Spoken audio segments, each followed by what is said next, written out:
네, 대장동 항소 포기에 목소리를 냈던 검사장들에 대한 평검사 인사 조처 방안이 검토되는 가운데 강등이 예상됐던 검사장들의 사의가 잇따르고 있습니다. 오늘 관련 내용 포함해서 정치권 이슈들 박성민 전 더불어민주당 최고위원, 정광재 전 국민의힘 대변인과 함께하겠습니다. 두 분 어서 오세요. 네, 안녕하세요. 안녕하세요. 예, 지금 말씀드린 것처럼 검사장들의 사의가 잇따르고 있습니다.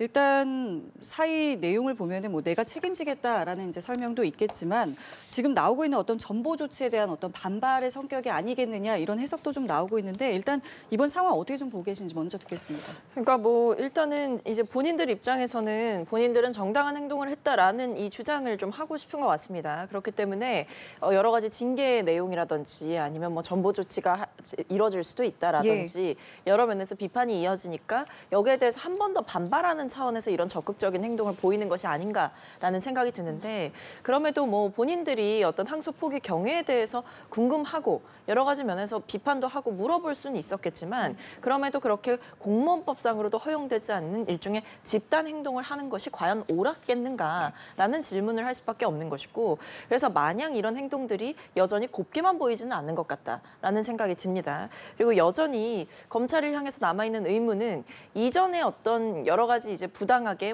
구속 취소가 되었을 때 즉시 항고를 포기하는 일이라든지 윤 전 대통령에 대해서 아니면 김건희 씨와 관련해서 소환 조사 한번 못하고 무혐의 처분을 내리게 된 경위라든지 이런 일이 있었을 때에는 이런 식으로까지 사실은 집단 사의까지 표명하면서까지 항의를 하거나 저항을 해본 적이 있었는가 이런 모순점들에 대해서는 지적하지 않을 수가 없습니다. 그래서 지금 이것이 일종의 사실상 기싸움의 형국으로 가는 것이 아닌가라는 점도 매우 우려스럽고 오히려 이렇게 집단적으로 직을 내려놓으면서 검찰 조직의 불안정성을 키우기보다는 오히려 검찰 내부에서도 자성과 성찰의 목소리가 필요한 때가 아닌가 싶습니다. 어떻게 좀 보고 계세요? 이번에 검사장 인사를 평검사로 인사 조치하겠다라는 것에 대해서 단순히 그것에 대해서 반발하는 사퇴라고 하기에는 이분들이 갖고 있는 뜻이 다를 겁니다. 그러니까 인사가 두려워서 사퇴한다라고 하는 것은 이분들의 의지를 일종의 폄훼하는 평가라고 보고요. 전반적으로 법무부가 이번 항소 포기 과정에서 무리하게 외압을 행사했고 이에 대한 반발 차원에서 사퇴를 결심했다라고 보는 게 맞을 것 같습니다. 그리고 민주당에서 자꾸만 과거에 있었던 잘못에 대해서 한 번도 이야기하지 않으면서 이번엔 왜 그런 목소리를 내느냐라고 얘기하는데 그럼 과거에 잘못했기 때문에 이번에도 잘못을 강요하는 겁니까? 저는 그것은 논리상 맞지 않다고 보고 윤석열 전 대통령의 구속 취소 과정에서는 당시 심우정 검찰총장이 그래도 형식적으로라도 대검 부장들 모아놓고 의견 청취라도 했습니다. 그리고 즉시 항고가 위헌이라는 판례가 있었기 때문에 그것이 어렵다는 이야기를 했었는데 이번에는 정말 5시간 만에 이루어진 전례 없는 항소 포기에 대해서 누구도 책임 있는 얘기를 하지 않고 있습니다. 법무부도 자신의 의견 아니었다고 하고요. 사퇴한 노만석 검찰총장 대행은 법무부와 용산과의 관계를 고려하지 않을 수 없었다. 이렇게 얘기를 하는데 그럼 지금 누가 한 겁니까? 항소 포기는.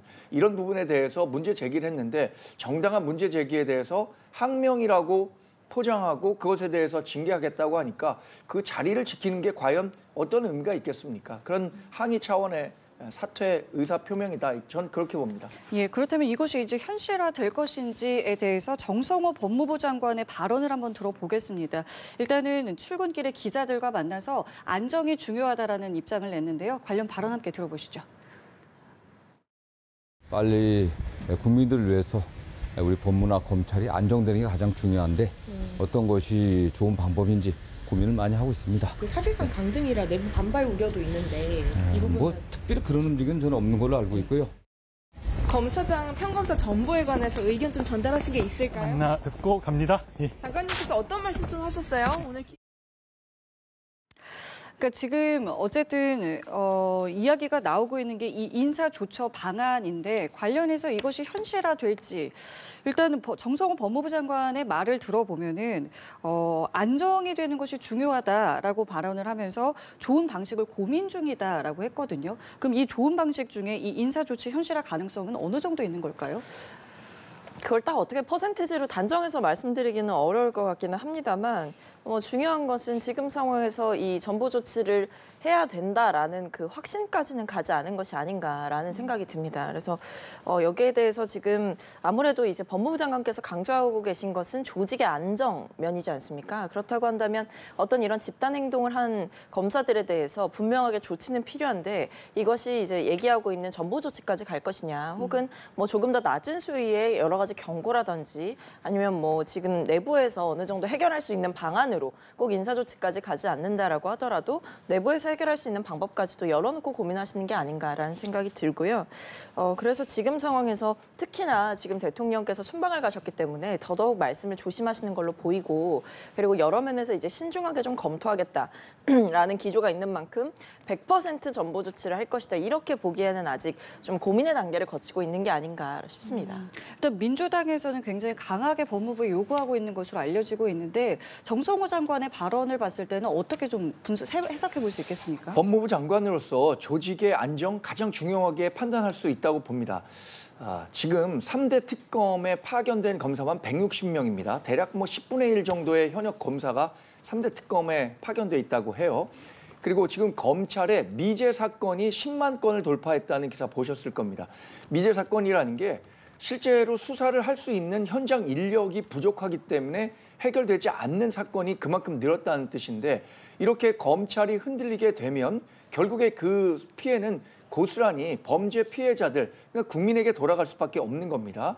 검찰 개혁이라는 좋은 이름으로 민주당과 현 정부가 검찰청 폐지를 추진하고 있는데, 결국에는 이 과정에서 피해를 보는 사람들은 누구냐, 이것이 정말 안정적으로 이루어져도 모자랄 판에 거칠고 검찰 내에 의견이 전혀 반영되지 않은 상태로 진행되다 보니까 이 피해가 결국에는 국민에게 돌아가고 있는 상황입니다. 이런 부분들을 잘 고려해서 검찰을 잘 아울러가는 개혁이 돼야지, 아마 그 정성호 법무부 장관도 그런 점들을 우려해서 이런 이야기를 했다고 생각합니다. 일단은 오늘 구자현 검찰총장 대행은 특별한 발언 없이 일단 출근을 했고요. 그리고 뭐 아직 추가 사의를 표명했다 이런 소식도 들려오진 않고 있는데, 그럼 앞으로 이 검찰 조직의 분위기는 어떻게 좀 볼 수 있겠습니까? 이게 줄사태로 이어지지 않겠느냐 이런 우려도 좀 나오고 있거든요. 근데 뭐 아직은 이제 말씀하신 대로 추이를 좀 지켜봐야 되는 단계일 것으로 생각이 됩니다.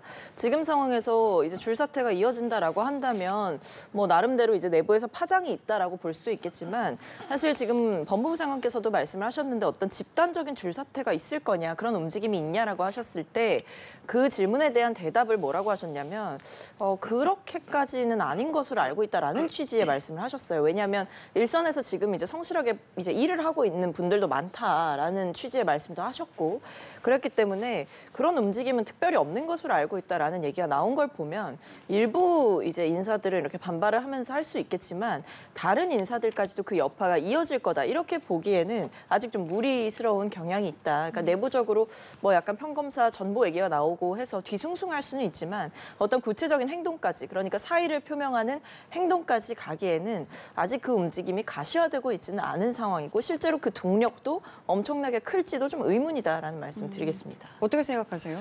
일단 검찰을 안정시키기 위해서 가장 중요한 것은 민주당이 침묵하는 겁니다. 민주당이 검찰을 자꾸만 정치 검찰이라 하고 악마화시키면서 검찰을 뭐 개혁의 대상, 폐지의 대상 이런 식으로만 생각하니까 검찰 내 조직원들의 사기가 어떻겠습니까? 일부 과거 정치 검찰의 행태에 대해서 민주당이 비판할 수 있다고 생각합니다. 그런데 지금 이루어지는 민주당의 검찰에 대한 압박은 본인들에게 줄 서라, 그러니까 본인들이 그토록 비판했었던 정치 검찰을 본인들에게 유리한 쪽으로 만들어 보겠다라는 뜻으로밖에 읽히지 않거든요. 지금 헌법 존중 TF라든가 과거 최근에 있었던 군 인사 관련한 것도 마찬가지입니다. 지금 공무원 조직이나 군, 검찰 조직이 모두 뒤숭숭한 분위기가 연출될 수밖에 없는 건 민주당이 결국에는 자기 편 만들기 위해서 이런 것들, 인사권들을 적극적으로 활용하고 있는 것 아니냐라는 비판 여론 때문일 겁니다. 검찰 나름대로의 역할을 하기 위해서는 정치로부터 독립돼야 한다. 민주당이 해왔던 얘기인데 오히려 민주당의 최근 행보는 민주당에 귀속시키기 위한 행보로 보이기 때문에 검찰 조직이 안정될 수 없는 상황에 받았던 것으로 평가합니다. 민주당의 최근 행보 얘기하셨는데 근데 어제 이틀간 그러니까 어제 오늘 사이에도 민주당의 모습은 조금 다릅니다. 이 부분도 함께 좀 발언으로 들어보시고 대담 이어가겠습니다. 글로벌 무역 통상 전쟁 속에서도 실용으로 국익을 챙겼고 멈췄던 셔틀 외교를 복원했고 이번 일정도 성공적으로 마무리되길 바라며 민주당도 든든히 뒷받침하겠다는 말씀을 드립니다. 대통령이라는 뒷배가 없다면, 용산백이 없다면 가능하지 않은 일입니다. 7,800억을 범죄자들의 뱃속에 집어넣어놓고 이재명 대통령은 오늘 1호기를 타고 해외로 먹튀를 하겠다고 합니다. 그 조금 전에 정 대변인께서 이제 민주당이 좀 조용히 해야 된다라고 했는데 어제 오늘 이제 민주당의 발언을 좀 보면은 국민의힘의 어떤 이런 발언에 대해서 대응을 많이 안 하고 있는 것 같아요. 이제 외교 쪽에 좀 집중을 하고 있는 것 같은데 이건 어떤 배경이라고 보면 되겠습니까? 근데 일단 뭐 첫 번째로는요, 이 지금 국민의힘의 그 여러 가지 공격 방식이 일종의 헛발질이라고 보는 겁니다. 사실 대통령실에서 지금 여기에 대해서 명확하게 개입했다라는 증거가 있는 것도 아니고 대통령께서 어떤 지침을 줬다라고 볼 수 있는 근거가 단 하나도 없는 상황에서 국민의힘에서 사실 무리하게 대통령에 대한 탄핵 사유까지 갈 수 있다. 대통령 탄핵을 운운했잖아요. 그러다 보니까 이 공격은 사실상 너무 나간 공격이었기 때문에 여기에 대해서는 구체적으로 대응할 필요가 없지 않겠나라는 생각까지 가는 것 같습니다. 그러니까 이건 어떻게 보면 국민의힘이 이제 공격을 하는 그 포인트를 잘못 잡았다 이렇게도 보이는 거고요. 오히려 억지로 계속 이 대통령과 뭔가 이번 사안을 계속 엮으려고 하다 보니까 그 공격 자체는 무의미해졌다 이렇게 보입니다. 효과가 없는 공격이기 때문에 거기에 대해서 대응할 필요조차 못 느끼고 있다라는 말씀을 드리겠고, 두 번째로는 어쨌든 대통령께서 이번에 이제 순방을 가셨고 순방을 가서 방산 세일즈라든지 여러 가지 외교 일정들이 지금 굉장히 많이 잡혀 있는 상황인데 이 과정에서 대통령의 시간이 만약에 여야가 정쟁하는 것 때문에 가려질 수 있다라고 한다면 그것은 그 일만큼은 이제 버리지 말아야 된다라는 생각이 있는 것 같고요. 그것은 사실 여당으로서 특히나 정부 이렇게 대통령께서 취임하신 지 얼마 되지 않은 시점, 정부 초기에 대통령의 시간을 존중하는 것은 너무나 여당에게 중요한 시간이기 때문에 아마 그 부분에서 신경을 쓰고 있는 상황인 것 같습니다. 지금 이 민주당의 하루 이틀 사이의 어떤 목소리에 대해서는 어떻게 좀 보고 계세요? 글쎄 뭐 이재명 대통령이 이번에 G20 장기간의 해외 순방을 가니까 정권 초기에 대통령이 해외 순방 갈 때마다 정청래 민주당 대표가 국내 정치 이슈로 인해서 여러 설을 만들어냈다는 비판을 받아왔습니다. 이런 것들을 의식해서라고 또 볼 수 있고요. 또 이 항소 포기와 관련해서는 민주당이 정말 할 말이 없다라는 것을 스스로도 인식하고 있지 않기 때문이다. 전 그렇게 봅니다. 네. 뭐 여러 여론조사의 구체적인 수치를 언급하지는 않겠지만 이번 항소 포기와 관련해서 중도 진영에 있는 분들도 이게 결국에는 이재명 대통령의 사법 리스크를 없애기 위해서 민주당이나 정권 차원에서 무리를 하고 있는 것 아니냐라는 평가를 내리고 있습니다. 그렇기 때문에 이 논란에 민주당이 적극적으로 참전하는 것 자체가 본인들에게 유리할 것이 없다라고 판단하기 때문에 이른바 유구무원 전략을 하고 있는 것이 아닌가 생각이 들고요. 이번 사태에 대해서 이재명 대통령과의 연관성 아직까지 뭐 객관적인 증거나 정황이 나온 건 아닙니다. 그러나 합리적으로 의심해 볼 수 있는 거죠. 사법 리스크를 안고 있는 대통령의 이 리스크를 없애기 위해서 정권과 민주당이 갖고 있는 권력을 어떻게든 활용하고 있다라는 의식을 갖고 있기 때문에 결국엔 이 문제는 이재명 대통령이 나는 나의 사법 리스크를 회피하지 않겠다.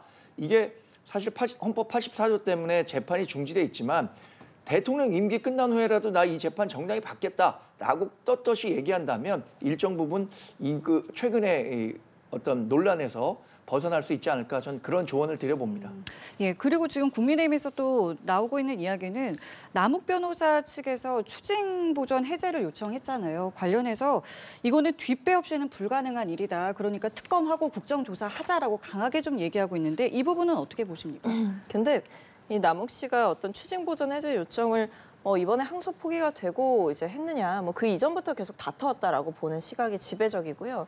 그리고 사실 여기에 대해서 뭐 뒷배가 있기 때문에 했다라기보다는 이제 본인이 이 재산을 뭔가 처분하고자 하는 의도가 있기 때문에, 그리고 사실상 근데 그마저도 조금 어려운 것이 가처분이 이미 걸려 있는 상황이기 때문에 당장 이 해제를 받는다라고 하더라도 솔직히 본인 입장에서는 뭐 얻을 것이 없다라고 얘기를 하는 것 같습니다. 근데 저는 그럼에도 이런 뭐 추징보전 해제 신청을 하는 것은 굉장히 뻔뻔하다 이렇게 생각을 하고요. 이래서는 안 된다라고 생각하고, 오히려 지금 성남도계공에서도 이 민사소송을 진행하고 있고, 성남시장도 이제 국민의힘 분이시지 않습니까? 이분도 지금 이 성남시에서 적극적으로 소송을 하고 손해배상 청구를 해서 다 받아내겠다라고 하고 있는 상황인 만큼, 저는 이 대장동 민간업자들에 대해서 저는 명확하게 이 재산을 좀 환수해 오는 일들, 그리고 손실을 보존하는 방법이 필요하다라고 생각하는데, 그렇다고 해서 이 검찰의 항소포기 때문에 모든 길이 막혔냐, 그렇지는 않거든요. 실제로 민사소송도 진행이 되고 있는 거고, 민사소송을 통해서 어떻게 보면 형사재판에서 얻어낼 수 있었던 것보다 더 많은 액수들을 얻어낼 수도 있는 것이고, 혹은 유사한 사례들, 그러니까 유사하게 개발 사업이 있었던 다른 지자체들의 사례를 참고해서 재판부가 손해액을 산정할 수도 있는 것이고, 그 외에도 이 재판부가 자의적으로 손해액을 판단할 수 있는 근거도 분명하게 있는 겁니다. 그렇기 때문에 저는 이 검찰이 항소를 포기했다라고 해서 어떤 이 재산을 환수하고 피해를 환수해서 피해자들에게 돌려주는 길이 과연 막혔느냐, 그렇게 보이지는 않기 때문에 여기에 대해서 남욱 씨의 행동을 비판할 수는 있겠지만, 이것이 마치 뒷배가 이재명 대통령이기 때문에 이럴 수 있는 거다라는 지적은 과하다는 말씀을 드리겠습니다. 예, 어떻게 좀 보고 계세요? 지금 그 대장동 일당이 본인의 재산들을 찾아가겠다라고 하는 것에 대해서 모든 국민들은 다 이렇게 생각할 겁니다. 적반하장도 유분수다. 그러니까 본인들이 죄를 지어서 받은 돈으로, 얻은 돈으로 재산을 늘렸고, 그 재산을 본인의 노력으로 만들었으니 찾아가겠다라고 한다면 누가 공감할 수 있겠습니까?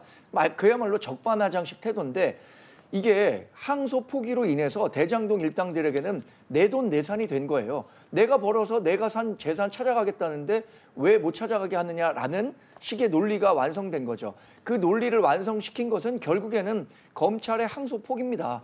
항소 포기가 있었기 때문에 불이익 변경 금지 원칙이 적용되고, 결국에는 1심에서 판결된 내용 외에는 더 이상 추징할 돈을 받아올 수 없는 거예요. 지금 뭐 민주당이나 여러 법조인, 그러니까 정부 성향의 법조인들이 민사소송 통해서 그거 얻을 수 있다라고 얘기하는데, 그 정말 말도 안 된다는 얘기라는 것을 법조인이라면 다 알고 있을 겁니다. 형사 판결로도 받을 수 없는 돈을 민사 판결로 받겠다? 그 수많은 시간과 노력을 누가 할 것이며, 비유적으로 설명드리겠습니다. 서울에서 부산까지 가는 방법이 경부고속도로 타면 바로 갈 수 있는 겁니다. 근데 지금 민사소송을 통해서 가겠다는 것은 베이징 들러, 런던 들러, 다시 부산으로 가는 비행기 타서도 부산은 갈 수 있다, 이렇게 얘기하는 것과 뭐가 다릅니까? 법조인의 양심이 있다면 저는 민사소송을 통해서 이 돈 환수할 수 있다라고 하는 것과 이번 항소 포기가 잘못됐다라고 얘기하는 것과 무엇이 양심에 맞는 이야기인지 한번 생각해 보시기 바랍니다.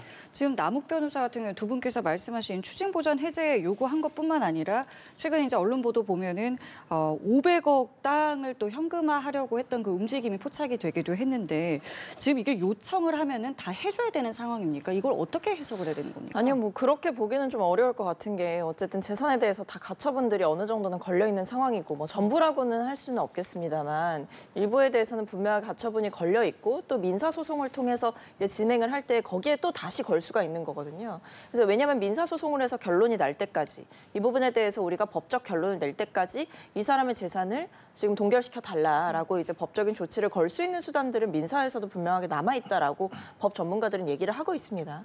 그렇기 때문에 어떤 이런 남욱 씨의 조치라든지 여러 인사들의 이런 조치들이 좀 문제가 있다라고 보여지긴 합니다만, 민사를 통해서 다퉈서 무언가를 받아내겠다라고 하는 상황이라고 한다면 여기에 대해서는 저는 여지는 충분히 열려 있다 이렇게 보입니다. 얘기 듣겠습니다. 남욱 변호사가 얘기하는 것은 본인이 직접 변호사잖아요. 결국엔 시간은 우리 편이라고 생각하는 걸 겁니다. 추징보전이 해제가 당장 되지는 않다고 하더라도 항소 포기로 인해서 이 돈은 내가 지금 1심에서 판결된 구역만 살고 나온다면 언젠가 찾을 수 있을 돈이라고 생각할 거예요. 이거를 부인할 수 있는 사람은 아마 없을 겁니다. 그래서 지금 국민들이 분개하는 것이 뭡니까? 1심에서 항소 포기가 되지 않았기 때문에 우리가 어쩌면 더 많은 돈을 찾을 수 있었고 죗값을 더 물을 수 있었음에도 불구하고 그 기회를 포기한 것에 대해서 분개하고 있는 것 아니겠습니까? 결국에는 이런 것들에 대한 배경, 그 논리적인 그 구성을 깔아준 항소 포기에 원초적인 문제가 있다라는 지적들을 다 하고 있을 겁니다. 자, 그래서 지금 여야가 국정조사 협의를 오늘 하려고 합니다. 이게 대장동 이번 사건과 관련해서 어쨌든 여야 모두 국정조사는 하자는 거예요. 근데 지금 얘기를 보면은 민주당에서는 이걸 법사위에서 했으면 한다라는 것이고 국민의힘에서는 그러니까 법사위는 이제 민주당이 다수이기 때문에 여야 동수인 이제 특위에서 좀 하자라는 것인데 어떻게 이거를 봐야 되겠습니까? 그러니까 뭐 이거를 굳이 이제 국회 전체로 가져갈 필요가 있느냐라는 의문이 일단은 있고요. 왜냐하면 결국 이제 뭐 법적인 사안이고 또 법사위 내에서도 충분히 이 부분에 대해서 깊이 있게 다룰 수 있는 요건이라고 보여지는데 이걸 국회 전반으로 확대해서 특위를 따로 만드는 것까지는 좀 불필요한 조치이지 않나라는 생각이 들고 근데 그럼에도 뭐 아직은 뭐 어떤 것도 단정해서 말씀드릴 수가 없는 것이 뭐 오늘 오찬회동에서 2+2 회동을 한다고 합니다. 원내대표와 원내수석 부대표 이렇게 둘둘씩 만나서 협의를 한다라고 하기 때문에 민주당의 입장은 계속해서 기존에 좀 협의를 해보겠다라는 입장이었고 대화를 해보겠다라는 입장이었는데 이것이 계속 이제 평행선을 달리고 장기화가 되게 되면 그건 그거대로 좀 무리스러울 수 있기 때문에 민주당 입장에서는 단독으로라도 국정조사를 이제 처리를 하겠다, 제출을 하겠다라는 입장까지 갔어요. 그럼에도 오늘 이제 만나서 얘기를 하기로 되어 있는 상황이고 그 뒤에도 협의의 문을 닫아놓지는 않은 상황이고 단독으로 이제 뭔가를 한다라고 하더라도 뭐 국민의힘 측의 여러 가지 요구사항이라든지 이런 것들이 반영이 될 여지는 또 열어둔 상황도 있기 때문에 아직 완전히 대화의 문이 닫힌 상황은 아니다. 그래서 저는 뭐 법사위 내에서 하거나 아니면은 뭐 설령 국민의힘에서 요구하는 것처럼 특위를 만들어서 뭐 해달라라고 하는 요구를 들어준다면 그 구성이라든지 내용의 방향이라든지 이런 부분에서는 민주당 측이 원하는 것을 더 넣을 수도 있는 것이고 그러니까 예를 들면 형식적으로 동수를 맞춰달라라는 게 국민의힘의 가장 큰 요구라고 그렇죠. 한다면 거기에 대해서 맞춰준다고 치면 혹은 그 내용적으로는 이제 민주당이 원하는 것들을 더 많이 가져갈 수가 있는 것이고 법사위 차원에서 하겠다라고 한다면 그 내용 중에 뭐 국민의힘의 요구를 어느 정도까지 들어줄 것이냐 결국 이 문제일 거라고 생각하고요. 아마 이 간극을 계속 느껴왔기 때문에 협상이 그렇게 쉽게 타결되지는 않았던 것으로 보이지만 오늘 좀 그래도 유의미한 대화의 결과가 있지 않을까. 뭐 그래서 실제로도 양당에서 브리핑이 나올 수도 있다. 있다면 내용이 있다면 브리핑을 할 수도 있다라는 얘기가 있었기 때문에 어느 정도의 간극이 조금은 좁혀진 상황이 아닐까 싶습니다. 일단은 오늘 말씀하신 것처럼 협의 결과를 일단 봐야 되는데 지금 어쨌든 좀 첨예하게 좀 부딪히는 부분이 있잖아요. 어떻게 좀 이걸 해결해야 된다고 보세요? 저는 이런 논란을 보면서 민주당이 참 그 개구리 올챙이적 생각 못한다라는 평가를 할 수밖에 없다고 생각합니다. 본인들이 야당일 때 최혜병 조사와 관련해서 어떤 주장을 했었습니까? 근데 지금 상황과 거의 유사한 상황에서 본인들이 정권을 잡고 있고 다수 의석이라는 이유로 정말 본인들에게 유리한 그 방법으로만 조사를 하겠다라고 한다면 국민이 동의할 수 있을까요? 법사위에서 지금 이걸 조사한다라고 한다면 우리 국정감사나 평소 상임위 열릴 때 법사위 어떻게 진행되는지 보셔서 다 아실 겁니다. 추미애 법사위원장이 일방적으로 민주당에 유리한 의사 진행하고 있고요. 법사위 의원의 다수를 민주당이 차지하고 있기 때문에 본인들이 원하는 쪽으로만 갈 수밖에 없는 거예요.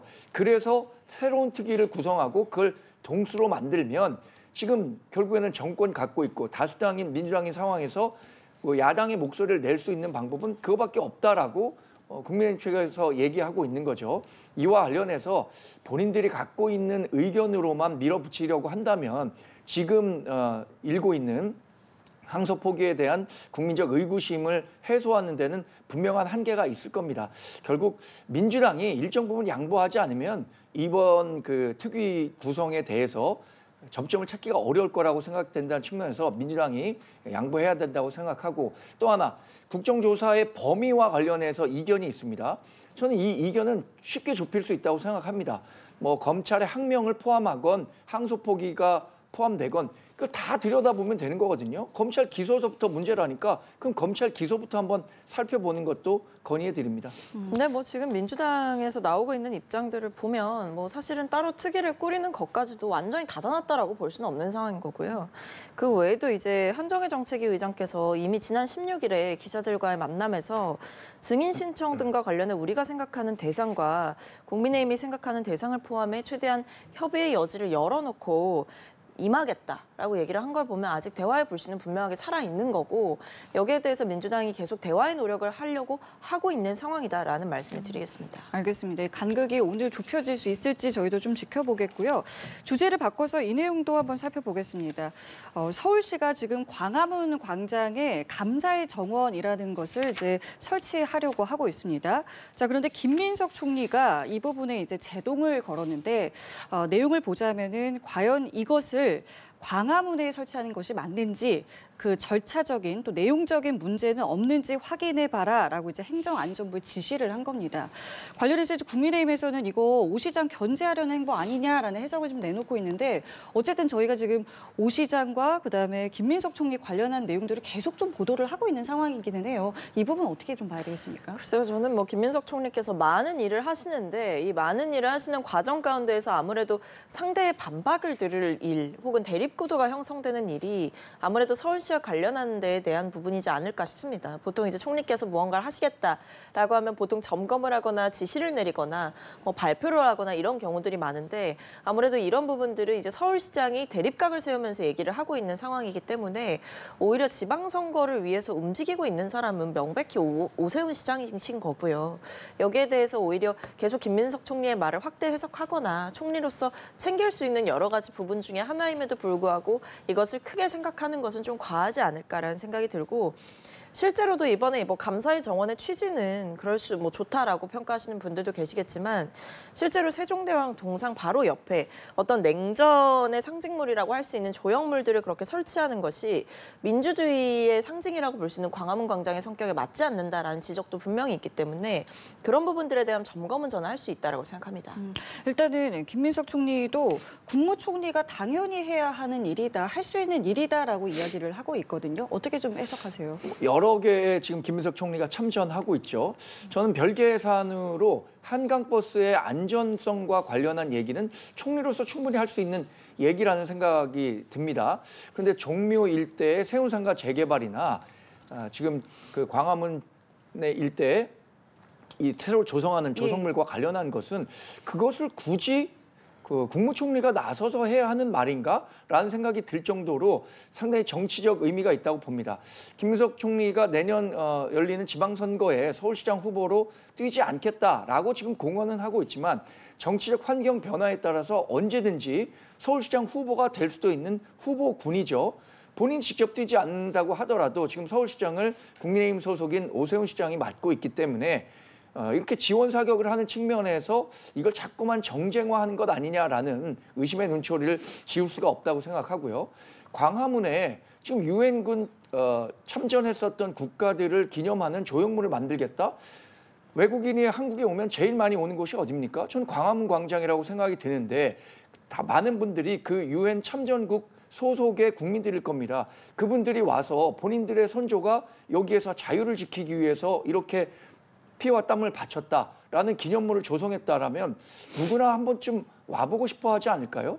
이것에 대해서 정치적 의미를 자꾸만 담아서 오세훈 서울시장의 시정의 발목을 잡으려고 하는 것 자체가 서울 시민에게 그렇게 환영받을 만한 일은 아닐 겁니다. 김민석 총리 같은 경우 말씀하신 것처럼 내년 지방선거에 나갈 생각 없다라고 지금 선을 긋고 있는데 뭐 일각에서는 지금 저희 대변인님께서 말씀하신 것처럼 후보군이 근데 갑자기 될 수도 있는 거고 아니면 지원 사격 측면으로도 볼 수 있는 거 아니냐 이거를 완전히 지방선거랑 떼고 볼 수는 없는 거 아니냐라는 시각도 있습니다. 글쎄요, 근데 일단 본인이 이제 지선 생각이 없다라는 점에 대해서 여러 차례 좀 선을 그으신 모양인 것 같습니다. 그래서 당 내에서도 지선에 출마하지 않는 것으로 알고 계신 분들이 훨씬 더 많거든요. 그렇기 때문에 지금 상황에서 총리께서 보여주시는 행보들이 지선을 겨냥했다라고 하기보다는 뭐 워낙 요즘 서울 서울시에서 서울시장으로부터 비롯되는 잡음들이 많고 특히나 한강버스 같은 경우에는 시민의 안전과도 직결된 문제이니만큼 총리께서 직접적으로 챙기는 문제일 수 있고요.